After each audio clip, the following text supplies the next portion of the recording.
სტიქი ამ მასშტაბური არა, მაგრამ გარკვეული ზარალი მიაყენა ხელვაჩოვის მუნიციპალიტეტს, ახალსოფელსა და ახალშენში მცირე მეწყერი ჩამოწვა. უხვი ნალექის შედეგად სოფელ აგარაში მდინარე ქაფიჩხულა და მოსახლეობის ინფორმაციით ხიდზე წყალი გადმოვიდა და მასზე მოძრაობა შეუძლებელია. ხელვაჩოვის მუნიციპალიტეტში შტაბის ხელმძღვანელი აცხადებს, რომ ზარალს შესაბამისი კომისია დაითვლის. ანდრ ფერსელიძის ინფორმაციით წინა სტიქიის დროს 5 სოფელში 68 საცხოვრებელი სახლი დაზიანდა, უკვე გაკეთებულია 48 ოჯახის ხარჯთაღრიცხვა, რაც საერთო ჯამში 310,000 ლარს შეადგენს. ფერსელიძის ინფორმაციით 12 ოჯახი გასახლებას ექვემდებარება, საკითხს სამთავრობო კომისია განიხილავს, შესაძლოა მსგავს მდგომარეობაში კიდევ 8 ოჯახი აღმოჩნდეს. თუმცა საბოლოო გადაწყვეტილებას გეოლოგების დასვლის შემდეგ მიიღებენ. ყველა გაწმენდობაზე ასეთი მდგომარეობაში ვართ. ხიდზე გადმოდის წყალი, მოძრაობა შეფერხებულია და გვიწევს შორიგზიდან შემოვლა. რამდენხან უნდა გაგრძელდეს ასეთი მდგომარეობა?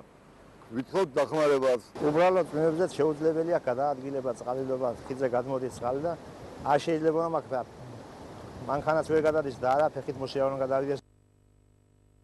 გუშინდელ წვიმას მნიშვნელოვანი ზიანი არ მიუყენებია. ერთ-ორ ადგილას განმეორებით ცოტა რაოდენობის მეწყერი ჩამოწვა და იგებს.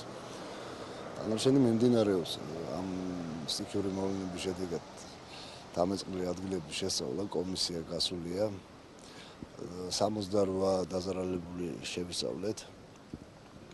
აქედან 48-ზე გაკეთებულია ხარჯთაღრიცხვები, დაახლოებით 310,000 ლარს შეადგენს ეს ზარალი. რისის შესაძლებლობაც იქნება, ისე დაეხმარება ხელისუფლება ამ მოსახლეობას, დაზარალებულ მოსახლეობას.